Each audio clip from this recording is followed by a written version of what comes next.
So today we are going to talk about absorption के factors और सारी हम जो है इसकी डिटेल में बारे में बात करेंगे. Absorption क्या होता है? Absorption is the mover of the drug from the site of administration, जहाँ आपने उसको administer किया to the systemic circulation सिर्फ ब्लड तक पहुँचने के बाद बाकी जो कहानी है वो डिस्ट्रीब्यूशन में आएगी.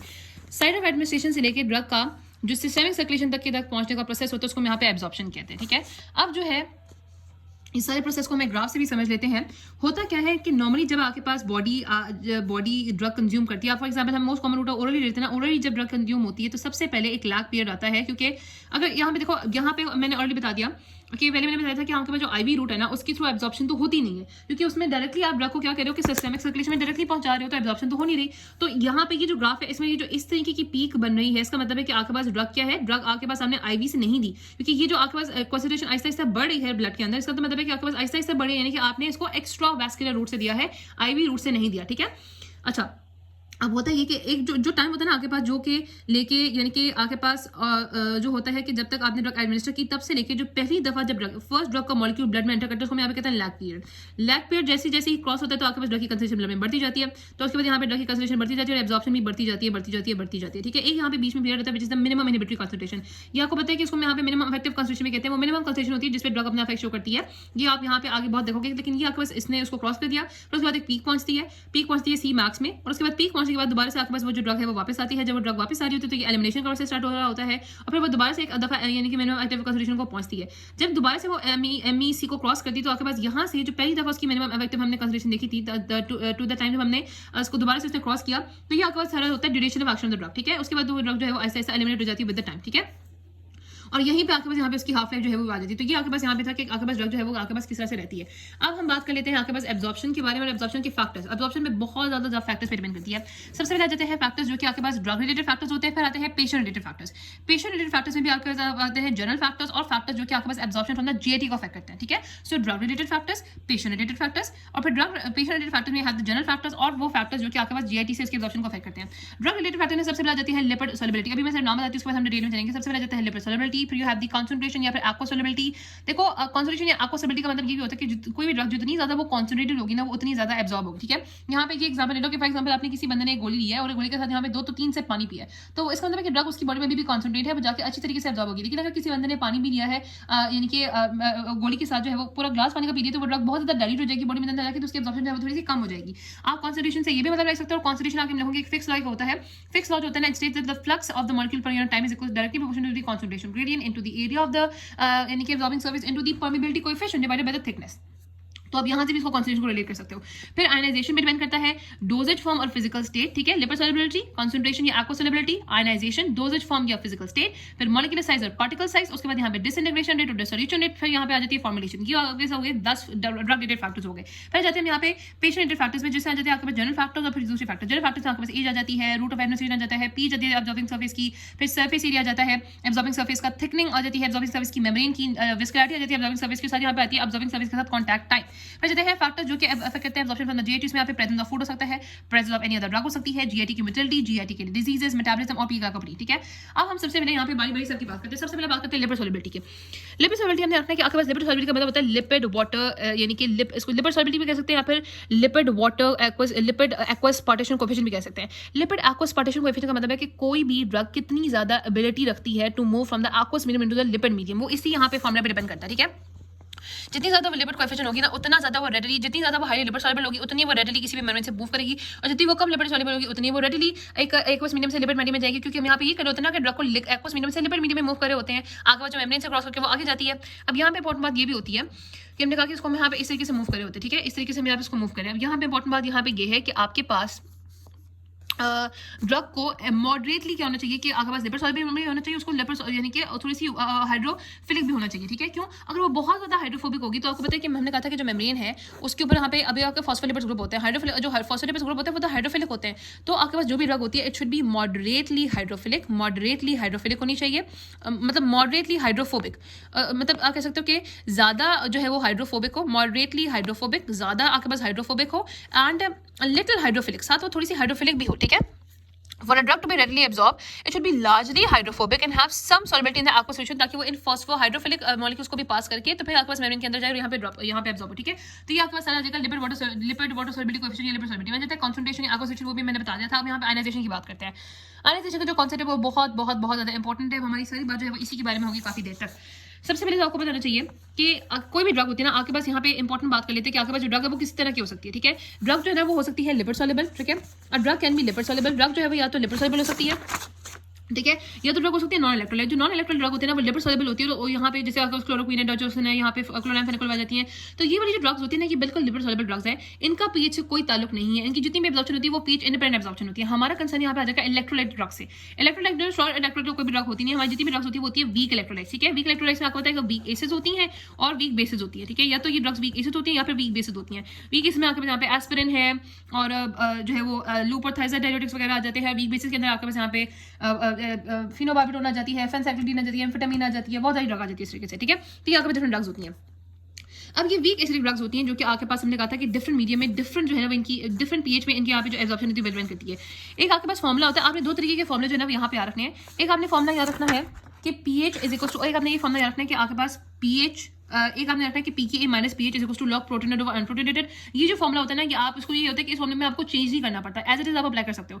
लेकिन आपने जब एमसीक्यू सॉल्व करना है तो उसके लिए आपने ये वाला फॉर्मुला रखना है, pH is equal to pK plus log acidic drug के लिए आयनाइज ओवर अनआयनाइज और बेसिक ड्रग के लिए अनआयनाइज ओवर आयनाइज, ठीक है। आप एसिडिक रखो कि एसिडिक में आता है ना एसिडिक, तो ए और आयनाइज इस तरह से सेम है। तो एसिडिक ड्रग के लिए आयनाइज ओवर अनआयनाइज और बेसिक ड्रग के लिए अनआयनाइज ओवर आयनाइज, ठीक है ना। तो ये आपने दोनों फॉर्मुला रखना है कि pK minus pH is equal to log protonated over unprotonated. ये भी याद रखना है क्योंकि ये दोनों ड्रग के लिए सेम है कि चेंज नहीं होगा। लेकिन ये फॉर्मुला चेंज हो जाएगा। एसिडिक ड्रग के लिए यहाँ पे होता है कि pH is equal to pK plus log unionise और बेसिक के लिए यहाँ पे plus log unionise over ionise आ जाएगा।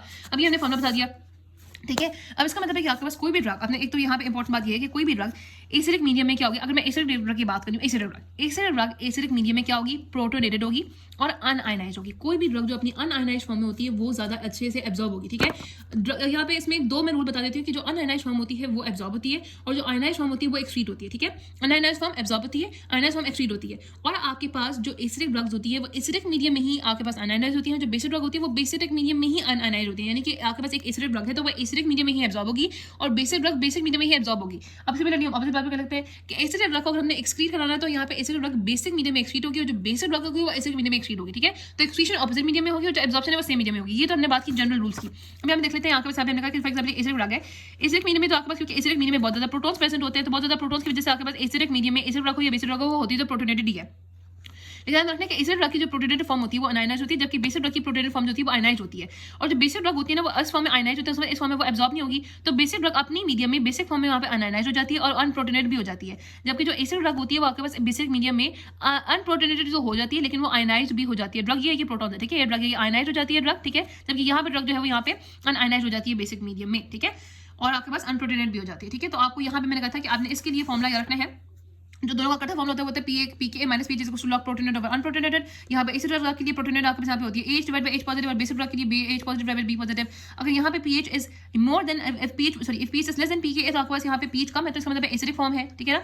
तो pH अगर कम है pK से तो ये वाली फॉर्म ज्यादा होगी, यहाँ पे भी अगर pH कम है pK से तो ये वाली फॉर्म जो है वो ज्यादा होगी।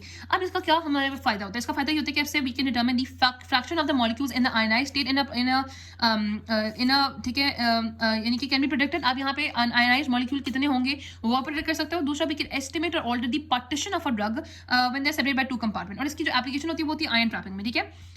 आयन ट्रैपिंग क्या होती है कि आपके पास व्हेन एक वीक इलेक्ट्रोलाइट जो होता है वीक ऐसे या वीक बेस अपनी अनआयनाइज्ड फॉर्म में उसने मेम्ब्रेन को क्रॉस कर लिया अनआयनाइज्ड फॉर्म में उसने मेम्ब्रेन को क्रॉस कर लिया, मेम्ब्रेन को क्रॉस करके वो चला गया किसी जगह किसी कंपार्टमेंट से आपके पास सेल के अंदर चला गया और वहाँ पे क्या थी कि वो अनआयनाइज्ड फॉर्म में था। लेकिन जब वो यहाँ पे आपके पास कंपार्टमेंट के अंदर आया तो यहाँ पे क्या होगा कि यहाँ पे ऑपोजिट पीएच है, ऑपोजिट पीएच की वजह से क्या होगा कि वो आपके पास आयनाइज्ड हो गया और वो वहाँ पे ट्रैप हो गया। So it is the trapping of a weak electrolyte because of it is the trapping of a electrolyte when it passes through the membrane in its ionized form, but after getting inside the compartment it gets an ionized form and then it is trapped। तो उसको यहाँ पे ion trapping कहते हैं। Ion trapping के example में आप ये कर सकते हो कि फॉर एग्जांपल कोई भी एसिडिक ड्रग है, ठीक है। एसिडिक जब यूरिन होता है ना तो जो एसिडिक यूरिन होता है वो आपके पास एसिडिक यूरिन हो सकता है एस्पिरिन पॉइजनिंग में, ठीक है। एस्पिरिन पॉइजनिंग में आपका जो यूरिन है ना वो एसिडिक हो जाता है, ठीक है। तो उसको यहाँ पे काउंटर कर सकते हैं। फॉर एग्जांपल अगर हमने कहा कि हमने यूरिन को एसिडिफाई करना होता है तो वो हम यहाँ पे करते हैं to increase the ionization of the weak bases, ठीक है। यानी कि एम्फेटामिन अगर फेनसाइक्लोजीन की यहाँ पे पॉइजनिंग होगी तो हम यहाँ पे हम यूरिन को एसिडिफाई कर देंगे टू इंक्रीज द स्प्लीनल एलिमिनेशन, जो कि हम यूरिन को एसिडिफाई कैसे कर सकते हैं, we can acidify with ammonium chloride या विटामिन सी या क्रैनबेरी जूस से। और हम यहाँ पे अगर फॉर एग्जांपल आपके पास एस्पिरिन की पॉइजनिंग हो जो कि एसिड होगी तो उसको केस में यहाँ पे यूरिन को अल्कलाइज करेंगे by using the sodium bicarbonate या एसिडोसल्फाइड। एसिडोसल्फाइड जो है वो अब यूज नहीं होती क्योंकि जो एसिडोसल्फाइड होती है वो मेटाबॉलिक एसिडोसिस कॉज कराती है। मेटाबॉलिक एसिडोसिस की वजह से आपके पास सीएनएस के अंदर जो है वो एसिडिक ड्रग यानी कि कंसंट्रेट कर जाती है, इसकी वजह से यहाँ पे सीएनएस टॉक्सिसिटी हो सकती है, जिसकी वजह से यहाँ पे एसिडोसल्फाइड अब यूज नहीं करते। लेकिन उसको यूज करने का मैकेनिज्म ये था कि ये ना बाइकार्बोनेट यूरिया कॉज कराती है, तो यूरिन के अंदर बाइकार्बोनेट की कंसंट्रेशन बढ़ जाती है, लेकिन अब ये यूज नहीं होती, ठीक है। तो एसिडिफाई करने के लिए हम अमोनियम क्लोराइड या फिर विटामिन सी और क्रैनबेरी जूस यूज करते हैं टू एक्सक्रीट अ ड्रग जिसकी वजह से टू एक्सक्रीट अ ड्रग यानी कि बेसिक ड्रग जिसकी पॉइजनिंग हो गई है, और अल्कलाइज करने के लिए हम यहाँ पे एसिड ड्रग की पॉइजनिंग में यूज करते हैं, ठीक है। इसकी एग्जांपल यहाँ पे ये हो सकती है कि फॉर एग्जांपल मैंने बताया कि दो तरह के और भी एग्जांपल हो सकती है। तो ये एग्जांपल है यहाँ पे आयरन ट्रैपिंग की, और दूसरी ये एग्जांपल हो सकती है कि फॉर एग्जांपल आपके पास जब हेपाटिक एन्सेफेलोपैथी होती है तो अमोनियक लेवल बहुत ज़्यादा बड़े होते हैं। हम हेपाटिक एन्सेफेलोपैथी में भी और वैसे आपके पास हम जो है वो कॉन्स्टिपेशन में क्या करते हैं कि हम लैक्टोलोज देते हैं। लैक्टोलोज जो है ना वो क्या करता है कि आपके पास जैसे गट में जाता है तो क्या होता है लैक्टिक एसिड में, एसिडिक एसिड में, फॉर्मिक एसिड में कन्वर्ट होता है गट बैक्टीरिया। तो ये जो सारे एसिड होती है क्या करते हैं कि जो एसिड होता है ये एसिड के मामले में जो है एसिड के मामले में बहुत ज़्यादा बढ़ जाती है, तो इसकी वजह से आपके पास जो अमोनिया होता है ना वो अमोनियम आयन में आपके पास कन्वर्ट हो जाता है। और ये जो अमोनियम आयन होती है इसकी वजह से अमोनिया लेवल कम हो जाती है, तो ये आपके पास यहाँ पे यूज हो सकता है हेपाटिक एन्सेफेलोपैथी में। तो ये भी आयरन ट्रैपिंग का कॉन्सेप्ट है जिसमें आपके पास यहाँ पे लैक्टिक एसिड को यूज करके आपने अमोनिया को आयन इस फॉर्म में ट्रैप कर लिया। और दूसरा यहाँ पे जो ओमिप्रोजोल होती है ना, ओमिप्रोजोल एक वीक बेसिक ड्रग होती है, ये भी जब हम लेते हैं तो ये बेसल लेटरल सेल से आपके पास जब पैरेटल सेल के अंदर जाती है तो वहां पे जो पीएच होती है वो कम होती है, तो वो भी ओमिप्रोजोल भी पैरेटल सेल के अंदर वहां पे आयन की उसकी ट्रैपिंग हो जाती है, फिर वो वहां से जो है वो ऐसा ऐसा एक्सक्रीट होती रहती है। तो ये यहाँ पे आपके जो है ना आयन ट्रैपिंग की एग्जाम्पल थी। अच्छा, अब यहाँ पे इंपॉर्टेंट कॉन्सेप्ट होती है जब आपको एमसीक्यूज वगैरह आएंगे तो आपने ये कॉन्सेप्ट जो है वो वहाँ पे अप्लाई करना है, ठीक है। सबसे पहले तो ये आपको बताना चाहिए कि log 1 जो होता है ना, log 1 ये कुछ जनरल बातें हैं। log 1 is equal to 0 and log 10 to power 1 is equal to 1, ठीक है। log 10 to power 2 is equal to 2 and log 10 to power 3 is equal to 3 and one more thing कि log 10 to power -1 equal to -1, ठीक है। ये तो general बातें जो हमें बतानी चाहिए।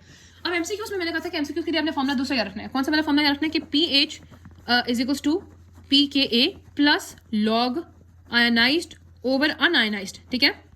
ये है फॉर एसिड्स के लिए। बेसिस के लिए आप यहाँ पे ऑपोजिट रखोगे कि बेसिस के लिए यहाँ पे ये फॉर्मुला आ जाएगा कि pH is equals to pKa plus log unionized over ionized, ठीक है। ये वाला फॉर्मुला आ जाएगा बेसिस के लिए। अब हमें ये पता है कि इसकी 3 यहाँ पे कंडीशन आ सकती है। अगर तो आपको पता है कि pH अगर फॉर एग्जांपल मैंने कहा कि ionized form is equals to unionized form, तो इसका मतलब यहाँ पे क्या होगा कि यहाँ पे log 1 आ जाएगा। log 1 क्या होता है? log 1 होता है 0, ठीक है। तो यहाँ पे आ जाएगा log 1 which is equals to 0, तो इसका क्या मतलब हुआ कि pH is equals to pKa. So pKa is that ionization concentration. It is the ionization coefficient at which the 50% of the drug is ionized and 50% of the unionized. अब for example ऐसे drug है, आपने करना है कि आपने इस medium को यानी कि आपने उसको +1 कर देना। आपने मीडियम आपने क्या किया कि आपने जो आपने pH है वो 1 डिग्री बढ़ा दिया, ठीक है। pH 1 डिग्री बढ़ा दिया यानी कि बेसिक एनवायरनमेंट कर दिया। तो बेसिक एनवायरनमेंट में क्या कर सकते हैं कि हमने यहाँ क्या कर दिया कि pH इज इक्वल यानी कि pH is equal to pKa +1, ठीक है। हमने +1 कर दिया, +1 कर दिया। तो +1 का क्या मतलब होता है? +1 का मतलब है कि इसका मतलब है कि इसको क्या होना चाहिए, हमने यहाँ पे pH बढ़ा दिया ना, तो हमने pH बढ़ा दिया कि जो भी उसकी pKa थी, कोई भी ड्रग थी उसकी pKa जो भी थी हमने उसमें +1 ऐड करना है क्योंकि हमने उसकी pH 1 यूनिट बढ़ा दी है, ठीक है। pH अगर 1 यूनिट आपको एमसीक्यू में ये दिया होगा कि फॉर एग्जांपल आपने इसको 1 यूनिट ज्यादा pH में रख दी तो आपके पास आयनाइजेशन फॉर्म कितनी होगी या फिर वो फॉर्म कितनी होगी, आपसे ये पूछा जाता है। +1 का क्या मतलब हुआ? +1 का मतलब है कि आपके ये जो log है आयनाइज्ड ओवर अनआयनाइज्ड ये +1 है। ये +1 कब होगा? ये +1 कब होगा? जब आपके पास log क्या होगा? log 10 होगा, ठीक है। जब log 10 होगा तब ये +1 होगा।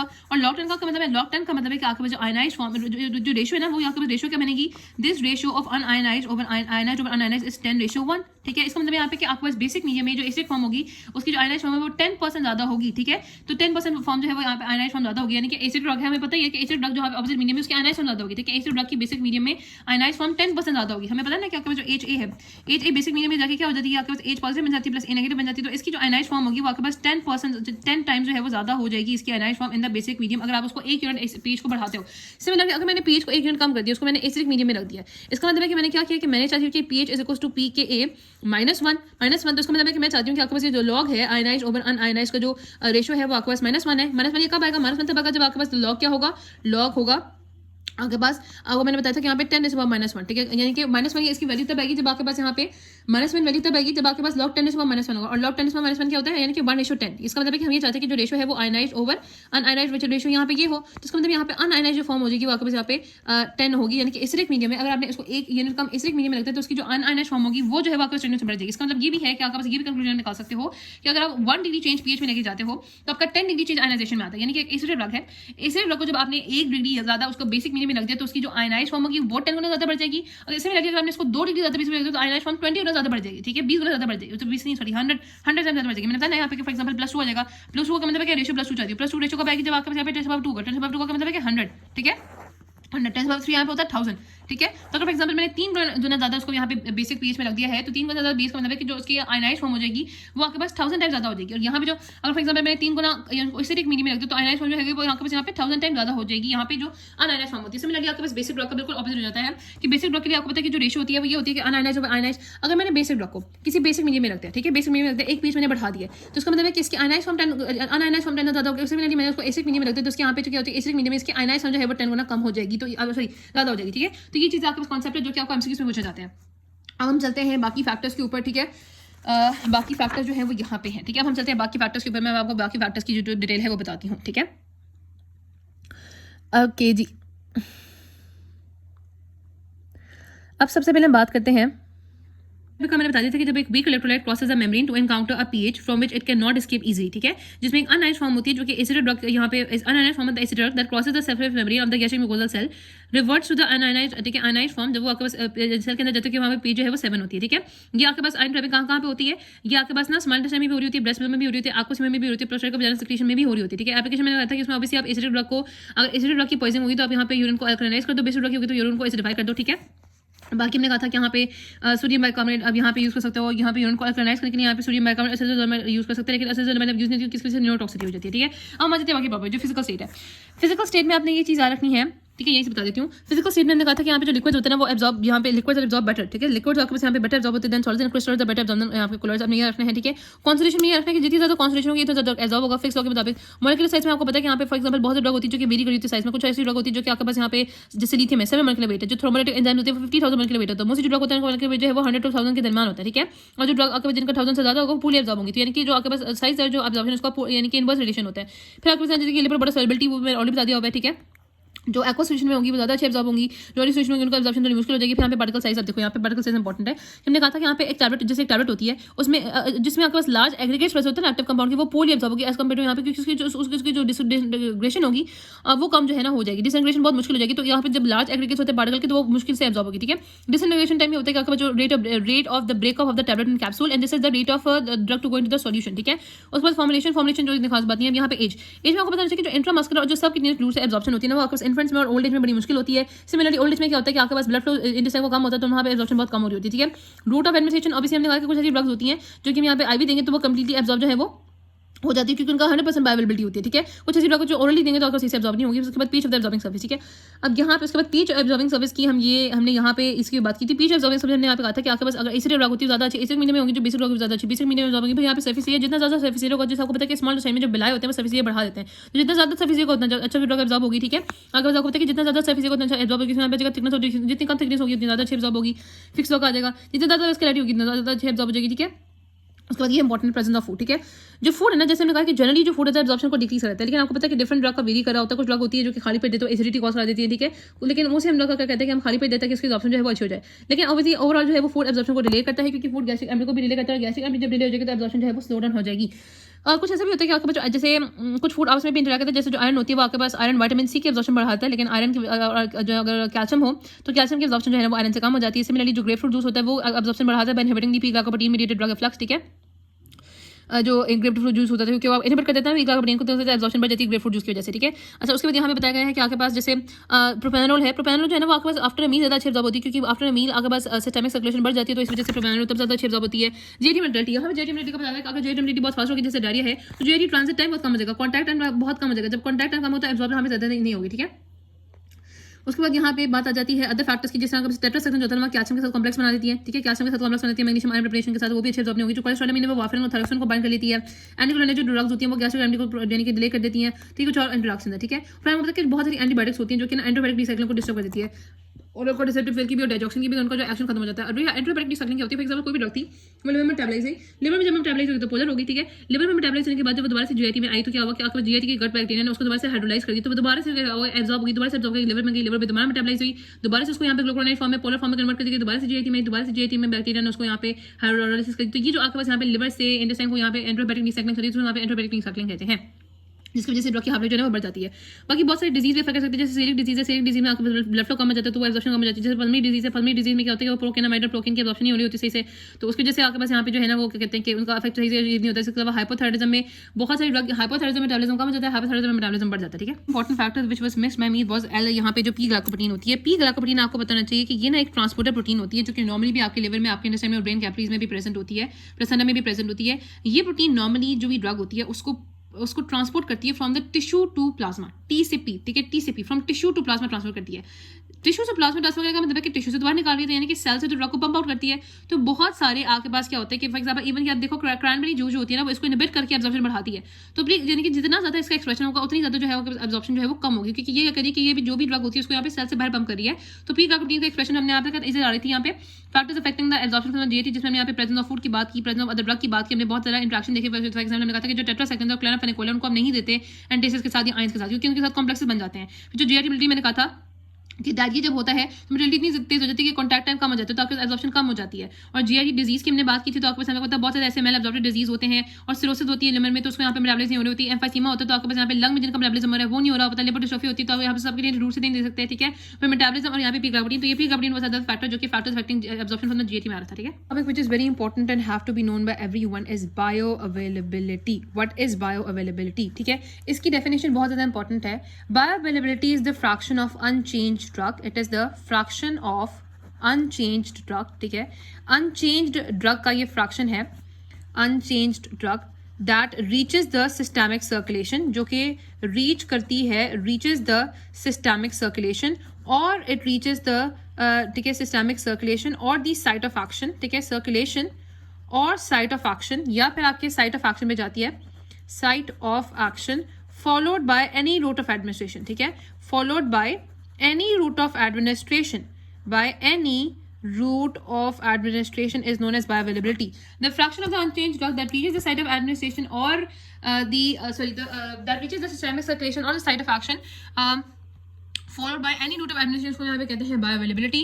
Bioavailability बहुत ज़्यादा इंपॉर्टेंट होती है, उसको हम यहाँ पे F से रिप्रेजेंट करते हैं। F एक्चुअली यहाँ पे फ्रैक्शन को ही वे करता है, फ्रैक्शन भी बहुत इंपॉर्टेंट है, अनचेंज भी बहुत इंपॉर्टेंट है, follow any route of administration भी बहुत इंपॉर्टेंट है जब आप बायोअवेलेबिलिटी की बात कर रहे होते हो। आईवी जो आपका रूट है ना, आपको पता है कि उसकी जो बायोअवेलेबिलिटी होती है वो 100% होती है, लेकिन बाकी जितने भी रूट्स होते हैं उनकी बायोअवेलेबिलिटी जो होती है वो आपके पास लेस देन 100% होती है for the other routes. Why? क्योंकि जो बाकी रूट्स होते हैं वो बहुत ज्यादा आपके पास, एक तो बाकी रूट से आपको पता है कि एब्जॉर्प्शन भी होनी होती है, यहाँ पे तो एब्जॉर्प्शन ही कोई नहीं होती, 100% एब्जॉर्प्शन भी कोई नहीं होती ये, और बाकी आपके पास बहुत इंपॉर्टेंट चीज होती है, फर्स्ट पास मेटाबॉलिज्म भी उनका हो रहा होता है। What is first pass metabolism? First pass metabolism is the pre systemic metabolism, it is a metabolism that occurs before reaches the systemic circulation. It is known as with the metabolism of the drug which occurs either in the liver or the lungs or the intestines where they are metabolized before reaching the systemic circulation, ठीक है। Different side की different चीजों की यहाँ पे different drugs की different जगह पे होती है। जैसे आपके पास जो प्रोस्टाग्लैंडिन्स होते हैं उनका जो मेटाबॉलिज्म होता है वो लिवर लंग में हो रहा होता है। इसी तरीके से जो आपके पास क्लोरप्रोमाजीन है, क्लोरप्रोमाजीन जो कि आपके पास एक एंटी साइकोटिक भी है और आपके पास एंटी एमेटिक ड्रग भी है, इसका जो है वो आपके पास इंटेस्टाइन में हो रहा होता है। फर्स्ट पास मेटाबॉलिज्म जब इंटेस्टाइन में ब्लड वेसल से पास करते हैं ना, क्योंकि जो भी ड्रग आती है सबसे पहले आपको पता है ओरल, जब आप ओरल रूट से देते हो, फॉर एग्जांपल ओरल रूट से जब ड्रग आएगी तो आपके पास यहाँ पे जीआईटी में आएगी, जीआईटी के आगे आपके पास जीआईटी की म्यूकोसा में से एब्जॉर्ब होकर सिस्टम आपके पास पहले पोर्टल सर्कुलेशन में जाएगी, पोर्टल सर्कुलेशन से वो लिवर में जाएगी, लिवर से फिर दोबारा से सिस्टमिक सर्कुलेशन में जो है वो आएगी।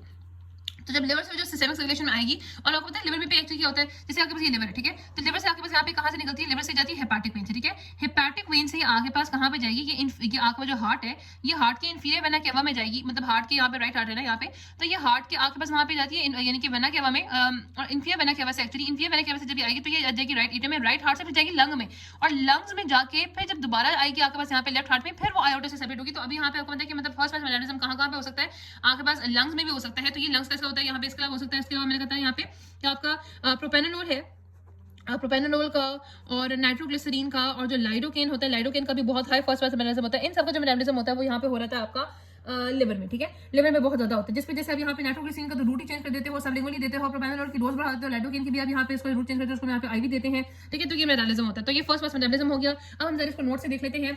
So bioavailability क्या होती है? Bioavailability is the fraction of the unchanged that reaches the systemic circulation of route of systemic circulation, or that reaches the site of action, or that reaches the systemic circulation or site of action followed by any route of administration। इसको यहाँ पे calculate कैसे करते हो? Normally क्या होता है, क्योंकि हमने कहा यहाँ पे कि आपके पास जो यहाँ पे जो आईवी का रूट होती है ना, जो आपके पास आईवी रूट है उसकी क्योंकि 100% बायोअवेलेबिलिटी होती है, तो हम क्या करते हैं कि हम यहाँ पे आईवी रूट की बायोअवेलेबिलिटी को कंपेयर करते हैं विद बाकी सारी रूट के लिए, ठीक है। तो बायोअवेलेबिलिटी का जो फॉर्मुला आ जाएगा वो होता है, देखो आपके पास नॉर्मली हम कर्व बनाते हैं ना, यहाँ पे जो कर्व होता है ना आपके पास यहाँ पे होता है plasma concentration divided by time, ठीक है। नॉर्मली हम यहाँ पे कह रहे हैं कि आपके पास आईवी रूट जो है उसकी आपके पास यहाँ पे इतनी बायोअवेलेबिलिटी होती है, ठीक है। तो ओरल रूट की बायोअवेलेबिलिटी हमेशा कम होती है, ठीक है, हमेशा यहाँ पे क्या होती है, कम होती है, ठीक है। तो ओरल रूट की बायोअवेलेबिलिटी जो है वो यहाँ पे हमेशा कम होती है और आईवी रूट की हमेशा जो है वो ज्यादा होती है। तो हम क्या करते हैं कि हम यहाँ पे कोशिश करते हैं कि यहाँ पे हम ओरल रूट की बायोअवेलेबिलिटी फाइंड कैसे करते हैं, we find it by area under curve, ठीक है, when we give it through यहाँ पे IV root divided by area under curve, ठीक है, area under curve when we give it through by oral root, ठीक है। oral root को क्योंकि हम कंपेयर करते हैं with the area under curve by IV root, ठीक है, हम क्योंकि कंपेयर करें तो IV नीचे होता है oral ऊपर होता है, ठीक है। एक और उसका और फॉर्मूला हो सकता है, दैट इज यहाँ पे what is equals to F1 minus extraction ratio, ठीक है। एक्सट्रैक्शन रेशियो क्या होती है मैं बताती हूँ। एक्सट्रैक्शन रेशियो वैसे होती है fraction of the drug which is यानी कि clear of the, it is actually the extraction of a drug which occurs when it passes through an organ, metabolising organ, ठीक है। और यहाँ पे एक्सट्रैक्शन रेशियो होती है आपके पास यहाँ पे clearance divided by blood flow, ठीक है, यहाँ पे लेवल ब्लड फ्लो कहते हैं। तो ये आपके पास बायोअवेलेबिलिटी के दो फॉर्मुलास होते हैं, यहाँ से हम देख लेते हैं। तो इस तरीके से हम इसको यहाँ पे कैलकुलेट करते हैं by comparing it with the bioavailability जो कि हम आईवी रूट से चाहिए करते हैं, जो कि हमेशा ज्यादा होती है इसको मेट ठीक है ना। बाकी आपको पता है कि जो फैक्टर्स होते हैं जो अफेक्ट करते हैं बायोअवेलेबिलिटी को, वो आपके पास वही फैक्टर्स होते हैं जो कि एब्जॉर्प्शन को अफेक्ट करते हैं। लेकिन ज्यादा आप यहाँ पे रखो कि आपके पास फैक्टर्स ना, आप इसे रखो एफ रेट, ठीक है। एफ से यहाँ पे आपका सबसे बहुत इंपॉर्टेंट है first pass metabolism. First pass metabolism सबसे ज्यादा बायोअवेलेबिलिटी को अफेक्ट कर रहा होता है, ठीक है। उसके बाद यहाँ पे आएगा रूट ऑफ एडमिनिस्ट्रेशन, वो भी बहुत अफेक्ट करी होती है। एब्जॉर्प्शन, एब्जॉर्प्शन में भी वो वाले फैक्टर्स स्पेशली अफेक्ट करते हैं। हमें कहते हैं सारे फैक्टर्स जो एब्जॉर्प्शन को अफेक्ट करते हैं वो यहाँ पे बायोअवेलेबिलिटी को भी अफेक्ट कर सकते हैं, लेकिन सबसे ज्यादा वो फैक्टर्स होते हैं जो फार्मास्यूटिकल फैक्टर्स होते हैं। जैसे आपके पास जो है वो क्रिस्टल पॉलीमॉर्फिज्म है, या सॉल्ट फॉर्म है, पार्टिकल साइज है, एंटेरिक कोटिंग वगैरह होती है, या फिर एक्सीपीएस की प्रेजेंस होती है। क्योंकि अब यहाँ पे देखो फॉर एग्जांपल पार्टिकल साइज है, टैबलेट साइज है, और प्रेजेंस ऑफ द डाइल्यूएंट्स या other substance, for example force, जैसे अगर बहुत ज्यादा फोर्स के साथ टैबलेट को यहाँ पे कंप्रेस किया गया है और उसको टैबलेट को बनाया गया है, तो उसका rate of distribution, rate of solution और भी ज्यादा स्लो हो जाएगा, उसी ज्यादा स्लो एब्जॉर्प्शन की बहुत ही स्लो जहाँ पे बायोअवेलेबिलिटी हो जाएगी, ठीक है। और इसे एंटीबायोटिक रिसाइक्लिंग जो है वो यहाँ पे वो भी अफेक्ट करती है। तो यहाँ पे आपके पास route of administration, absorption, pH of the surface, antibiotic recycling भी बायोअवेलेबिलिटी को जो है यहाँ पे अफेक्ट करती है। But first metabolism, first metabolism pre systemic metabolism होता है, जिसकी साइड आपके पास यहाँ पे जीआईटी लिवर कोई भी हो सकती है। हमने कहा था कि फर्स्ट पास मेटाबॉलिज्म जब होता है तो बायोअवेलेबिलिटी ऑब्वियसली कम हो जाती है। The drug is metabolised in the liver और वो एक्सक्रीट होती है बाइल में, वहाँ पे एक्टिव ड्रग वहाँ पे जाती है, जीआईटी में बहुत कम ड्रग वहाँ पे पहुंचती है, ठीक है। एग्जाम्पल आपको पता, मैंने कहा था कि जीआईटी के बहुत सी जगह पेनिसिलिन होती है वो इससे डिस्ट्रॉय हो जाती है। जो आपके पास इंसुलिन होती है वो आपके पास वहाँ पे इंटेस्टाइनल एंजाइम से डिस्ट्रॉय हो जाती है, ठीक है। जैसे नाइट्रोग्लिसरीन का भी 90% मेटाबॉलिज्म हो जाता है, ठीक है।